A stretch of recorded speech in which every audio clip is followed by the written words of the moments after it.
ಧರ್ಮ ಮಾಡಿದೆ ಎಂದು ಯಮನಿನ್ನ ಬಿಡುವುದಿಲ್ಲ. ಕೂಡಿಟ್ಟು ಹಣವ ಕಟ್ಟಿದ ಮನೆಯೊಳಗೆ ನಿನಗೆ ಜಾಗವಿಲ್ಲ. ನನ್ನವಳೆಂದು ಕೈ ಹಿಡಿದು ಕರೆತಂದ ಮಡದಿ ನಿನ್ನ ಜೊತೆಗೆ ಬರುವುದಿಲ್ಲ. ಮುದ್ದಾಡಿ ಸಾಕಿದ ಮಕ್ಕಳು ನಿನ್ನ ಜೊತೆ ಬರುವರಲ್ಲ. ಪಟ್ಟೆ ಪೀತಾಂಬರ ವಸ್ತ್ರಗಳು ಪೆಟ್ಟಿಗೆಯಲ್ಲಿ ಕೂಡಿಟ್ಟವಲ್ಲ. ಜೀವ ನೀನೋಗುವಾಗ ನಿನ್ನವರ ಕಣ್ಣೀರೊಂದೇ ನೀ ಕಾಡಬೇಕಲ್ಲ. ನನ್ನವಳೆಂದು ಕೈ ಮಾಡಿದೆ ಎಂದು ಯಮನಿನ್ನ ಬಿಡುವುದಿಲ್ಲ. ಕೂಡಿಟ್ಟು ಹಣವ ಕಟ್ಟಿದ ಮನೆಯೊಳಗೆ ನಿನಗೆ ಜಾಗವಿಲ್ಲ. ನನ್ನವಳೆಂದು ಕೈ ಹಿಡಿದು ಕರೆತಂದ ಮಡದಿ ನಿನ್ನ ಜೊತೆಗೆ ಬರುವುದಿಲ್ಲ. ಮುದ್ದಾಡಿ ಸಾಕಿದ ಮಕ್ಕಳು ನಿನ್ನ ಜೊತೆ ಬರುವರಲ್ಲ. ಪಟ್ಟೆ ಪೀತಾಂಬರ ವಸ್ತ್ರಗಳು ಪೆಟ್ಟಿಗೆಯಲ್ಲಿ ಕೂಡಿಟ್ಟವಲ್ಲ. ಜೀವ ನೀನೋಗುವಾಗ ನಿನ್ನವರ ಕಣ್ಣೀರೊಂದೇ ನೀ ಕಾಡಬೇಕಲ್ಲ.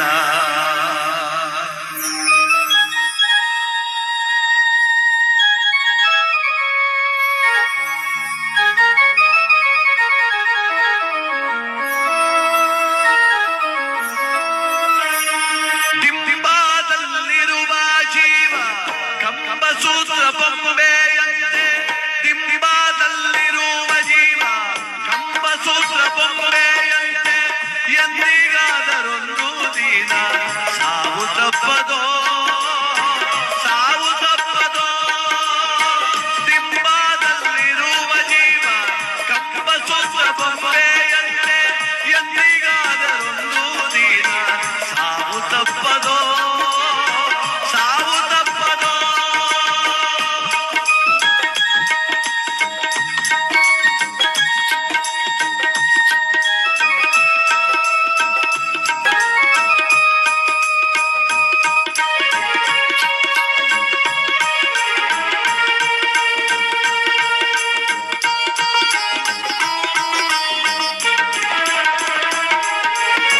ಹುಟ್ಟುತ್ತೇನು ತರಲಿಲ್ಲ, ಸಾಯುತ್ತೇನು ಒಯ್ಯಲಿಲ್ಲ.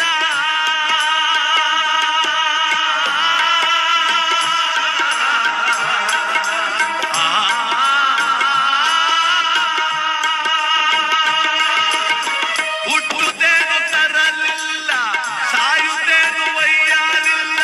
ಸುಟ್ಟು ಸುಟ್ಟು ಸುಣ್ಣಾದರಳು ಆಯಿತಿದೆ, ಪ್ರತಿ ಕ್ಷಣ ನೋಡ್ತೀವಿ. ಹುಟ್ಟು ಸಾವು ನೋಡ್ತಾನೆ ಇದು ಜಗತ್ತಲ್ಲಿ. ಒಂದು ದಿವಸಕ್ಕೆ ಅದೆಷ್ಟು ಜನ ಹುಡ್ತಾರ, ಒಂದಿನಕ್ಕೆ ಅದೆಷ್ಟು ಜನ ಸಾಯ್ತಾರ. ಆ ಸತ್ಯ ಗೊತ್ತು ನಮಗೆ. ಒತ್ಕೊಂಡಾಗೇನು ಹೋಗ್ಲಿಲ್ಲ, ಬಂದಾಗೇನು ತರ್ಲಿಲ್ಲ. ಅದ್ರ ಮಧ್ಯೆ ಹಾಳಾದ ಭಾವ ಬಿಡ್ತಿಲ್ಲ. ಹೋಗೋತು 3 ಎಕರೆ ಗದ್ದೆ ತೆಗೆದು ಬಿಡ್ಬೇಕು, ನಾ ಸಾಯತ್ತಿಗೆ 4 ಮನೆ ಕಟ್ಬಿಡ್ಬೇಕು, ನನ್ನ ಮಕ್ಳು ಹೆಂಡತಿ ಬಹಳ ಸೇಫ್ಟಿ ಆಗಿದ್ಬಿಡು.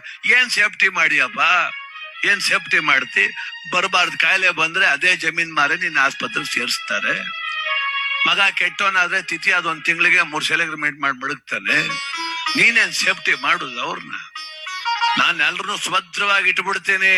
ರಾಮನ ಲಕ್ಷ್ಮಣನ್ನು ರಾಮನ್ನು ಬಾಳದ ಕೋಟೆ ಒಳಗೆ ಮಡಿಕ ಕೂತಿದ್ನಂತೆ ಆಂಜನೇಯ. ನಾನ್ ರಕ್ಷಣೆ ಮಾಡ್ಬಿಡ್ತೀನಿ ರಾಮನ್ನ ಅಂತ. ಅವನ ಅಹಿರಾವಣ ಮಹಿರಾವಣ ಬಂದ್ ನೆಲದೆಲ್ಲ ಕೊರ್ಕೊಂಡು ಹೊತ್ಕೊಂಡು ಹೊಂಟೋಗ್ಬಿಟ್ಟ ಅವ್ರ. ಹಂಗೆ ನಮ್ಮ ಜೀವನ. ನಾವ್ಯಾರನ್ನೂ ಕೂಡ ನಾ ಸೇಫ್ಟಿ ಮಾಡಿ ಇಟ್ಬಿಟ್ರೆ, ನಾನು ಆಸ್ತಿ ಮಾಡಿ ಇಟ್ಬಿಟ್ರಲ್ಲ, ನನ್ನ ಮಕ್ಕಳು ಚೆನ್ನಾಗಿರ್ತಾರೆ. ಅದಕ್ಕೆ ಹುಟ್ಟುತ್ತೇನು ತರಲಿಲ್ಲ, ಸಾಯುತ್ತೇನು ಒಯ್ಯಲಿಲ್ಲ. ಸುಟ್ಟು ಸುಟ್ಟು ಸುಣ್ಣಾದರಳು ಆಯಿತಿ ದೇಹ, ಆಯಿತಿ ದೇಹ. ಒಟ್ಟೆ ಬದುಕೆ ಕೆಡತ್ತೆಂದು ಎಷ್ಟು ಕಷ್ಟಪಟ್ಟೆಯ ಪ್ರಾಣಿ, ಒಟ್ಟೆ ಬದುಕೆ ಕೆಡತ್ತೆಂದು ಎಷ್ಟು ಕಷ್ಟ ಮಾಡಿದರು, ಬಿಟ್ಟು ಹೋಗುವಾಗ ಗೇಣು ಬಟ್ಟೆ ಕಾಣದೋ, ಬಟ್ಟೆ ಕಾಣದೋ. ನೋಡಿ, ವೆಂಕಟೇಶಣ್ಣ ಕೂಡಿಟ್ರು ಅಣ್ಣ ಅಂತ 5,000 ಕೈ ಕೊಟ್ಟು ಕಳ್ಸಿವ, ವಸ್ತೊಂದು ಬಟ್ಟೆ ಉಡ್ಸ್ಬಿಟ್ಟು ಅರ್ಧ ಹಾಕ್ಬಿಟ್ಟು ಕಳ್ಸಿರೋದು ನಾವು. ಬಿಟ್ಟು ಹೋಗುವಾಗ ಗೇಣು ಬಟ್ಟೆ ಕಾಣೋದು, 1 ಗ್ರಾಮ್ ಚಿನ್ನ ಬಿಡುದಿಲ್ಲ ದೇಹದ ಮೇಲೆ. ನಮ್ಮ ಸ್ನೇಹಿತ ನೆಂಟಿ ತುರೋಬಿಟ್ಟಿದ್ಲು, ಮೊನ್ನೆ ಹೋಗಿದ್ದೆ, ಅಳ್ತಾವನ್, ಬಾಪ ಉಮೇಶ್ ಬಾರೋ ನೋಡಪ್ಪ ನನ್ ಮನೆ ಹಿಂಗ ಆಗೋಯ್ತಲ್ಲೋ, ನನ್ನ ಮನೆ ಮಹಾಲಕ್ಷ್ಮಿ ಹೆಂಗ್ ಹೊಂಟು ಅಲ್ಲೂ ನೋಡೋ, ಹೆಂಗ್ ಮನ್ಗವಳು ನೋಡೋ, ಬಡತನ ಕಿತ್ಕ ತಿಂತಿದ್ಕನೋ, ಮದುವೆ ಮಾಡ್ಕ ಬಂದ್ಮೇಲೆ ನನ್ ಮನೆ ಐಶ್ವರ್ಯ ಉಕ್ಬಿಡ್ತು. ಅವಳು ಮದುವೆ ಮಾಡ್ಕೊಂಡ್ಮೇಲೆ 4 ಎಕರೆ ಗದ್ದೆ ತಗೊಂಡೆ, 3 ಮನೆ ಕಟ್ತೆ, 3 ಮಕ್ಳು ಮದುವೆ ಮಾಡಿದೆ, 1.5 kg ಚಿನ್ನ ಮಾಡಿಸ್ತೆ, 5 kg ಬೆಳ್ಳಿ ಮಾಡ್ತೆ, 3 ಕಾರ್ ತಂದೆ, ಚರ್ಮೇನೆಲ್ಲ ಆದ್ನಲ್ಲೋ. ಅವಳೇ ಹೊಂಟೋದ್ಮೇಲೆ ಮನೆ ಯಾಕೆ, ಮಠವೆ ಯಾಕೆ, ಆಸ್ತಿ ಯಾಕೆ, ಒಡವೆ ಯಾಕೆ, ವಸ್ತ್ರವೆ ಯಾಕೆ, ಥೂ ನಂದೊಂದ್ ಜನ್ಮ. ಅಲ್ಲೊಂದು ಹುಡುಗ ನಿಂತಿದ್ದ, ನಟರಾಜ ಬಾಯ್ಲಿ ಅಂದ. ಏನಣ್ಣ ಅಂದ. ಇದು ಆ ಮೂಗ್ಬಟ್ ಬಿಚ್ಕೊಬಿಟ್ರಪ್ಪ, ಬೆಂಕಿ ಹಾಕಿಬಿಟ್ಟರು ಅಂತ. ಮನೆ ಮಠ ಏನು ಬೇಡವಂತೆ, 3 ಗ್ರಾಮ್ ಚಿನ್ನ ಬೇಯಿಸ್ಬಿಡ್ತಾರೆ ಅಂತ ಯೋಚನೆ ಬಂದು ಕೂತ್ಗೆ ಮ್ಯಾಕೆ ನಮ್ಮ ಜೀವನ.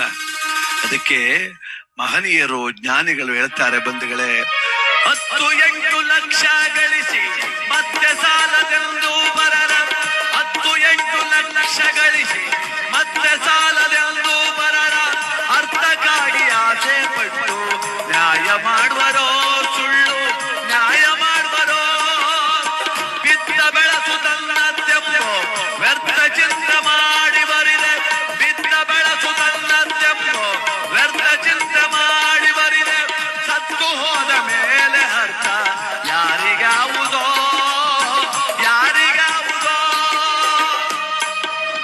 ಕಟ್ಬಿಟ್ರೆ ಆಗ್ಲಿಲ್ಲ, ಆ ಸಂತೋಷ ನೋಡಕ್ಕೆ ಬಿಡ್ಬೇಕಲ್ಲ ದೇವರು.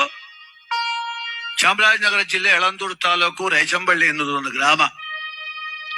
ಅಲ್ಲಿ ನಂಜುಂಡಸ್ವಾಮಿ ಅಂತ ಒಬ್ರು ಪಾಪ ಹಾಲು ಮತದ ಜನಾಂಗದ ನಾಯಕರು. ಅವರು ಕ್ರಾಂತಿವೀರ ಸಂಗೊಳ್ಳಿ ರಾಯಣ್ಣನ ಮಹಾದ್ವಾರ ಕಟ್ಸಿದ್ರು ಪಾಪ ಅವ್ರ ಊರಲ್ಲಿ. 6 ತಿಂಗಳು ಮೊದ್ಲೇ ನಂಗೆ ಫೋನ್ ಮಾಡಿದ್ರು, ಅದು ಉದ್ಘಾಟನೆಗೆ ನೀವ್ ಆಡ್ಬೇಕು ಸ್ವಾಮಿ, ನಮ್ಮೂರಿಗೆ ಬಂದು ನಂಗೆ ಬಹಳ ಆಸೆ ಕರ್ಸ್ಬೇಕು ಅಂತ. ನಂಜುಂಡಸ್ವಾಮಿ ಅಂತ ಅವ್ರ ಹೆಸರು, ರೇಚಂಬಳ್ಳಿ ಗ್ರಾಮ. ಆಯ್ತು ಸರ್ ಅಂದೆ. ತಿಂಗಳು 3 ಸಲ ಫೋನ್ ಮಾಡೋರು, ಚೆನ್ನಾಗ್ ಆಡ್ಬೇಕು ಸ್ವಾಮಿ, ಚೆನ್ನಾಗ್ ಆಡ್ಬೇಕು, ನೀವು ನಮ್ಮ ಭಾಗಕ್ಕೆ ಬಂದಿಲ್ಲ, ನಮ್ಮೆಲ್ಲ ಜನಗಳ ಸಂತೋಷ ಪಡ್ಬೇಕು, ಕನಕದಾಸರ ಪದ ಆಡ್ಬೇಕು, ರಾಯಣ್ಣನ ಪದ ಆಡ್ಬೇಕು, ಮಾದೇಶ್ವರನ ಪದ ಆಡ್ಬೇಕು, ಸಿದ್ದಪ್ಪಾಜಿ ಆಡ್ಬೇಕು ಅಂತ ಅಭಿಮಾನದಲ್ಲಿ ಕರ್ಸಿದ್ರು. ನಮ್ ತಂಡ ಅಲ್ಲಿಗೆ ಹೋದ್ರೆ ಅವ್ರಿಗೆ ಏನ್ ಆನಂದವೋ, ಬಹಳ ಸಂತೋಷ ಅವ್ರಿಗೆ. ನಾಳೆ ಉದ್ಘಾಟನೆ ಬೆಳಿಗ್ಗೆ, ಇವತ್ತು ಸಂಜೆ ನಮ್ ಕಾರ್ಯಕ್ರಮ ಎಲ್ಲ ಊಟ ಮಾಡಿಸಿದ್ರು. ನಿಮ್ಗೇನ್ ಬೇಕು ಸ್ವಾಮಿ, ಸಮಯ ಕಮ್ಮಿ ನನಗೆ, ನಾನು ರಾತ್ರಿ ಎಲ್ಲ ಆಡುದಿಲ್ಲ ಸ್ವಾಮಿ, 3 ಗಂಟೆ ಟೈಮ್ ಆಡ್ತೀನಿ ಅಂದ್ರೆ, 1 ಗಂಟೆ ಆಡಪ್ಪ ನೀನು, 1 ಗಂಟೆ ಆಡು ಸಾಕು, ನಮ್ಗೆ ಆಡ್ಬೇಕಷ್ಟೇ. ಎಲ್ಲ ರೆಡಿ ಮಾಡ್ದ ವಾದ್ಯ, ಸ್ಟೇಜ್ ಮೇಲೆ ಕೂತ್ಕೊಂಡೆ, ಒಂದು ಪ್ರಾರ್ಥನೆ ಆಡ್ದೆ. ಸ್ಟೇಜ್ ಮೇಲೆ ಬಂದು ಹೂನಾರ ಹಾಕ್ಬಿಟ್ಟು ಕೆಳಕ್ ಹೋಗಿ ಕೂತ್ಕೊಂಡವ್ರು ಮ್ಯಾಕ್ ಕೇಳಲೇ ಇಲ್ಲ. ನಾಲ್ಗೆ ಕಚ್ಚಿದ್ರು, ನೊದ್ಲೆ ಸುರಿಯಿತು, ನಿಲ್ಸಪ್ಪ ಅಂದ್ರು, ಪಕ್ಕದಲ್ಲೇ ಒತ್ಕೊಂಡು ಓಡೋದ್ರು ಆಸ್ಪತ್ರೆಗೆ. ಅಲ್ಲಿಂದ ಫೋನ್ ಮಾಡು, ಸತ್ತೇ ಹೋದ್ರು ಅಂತ.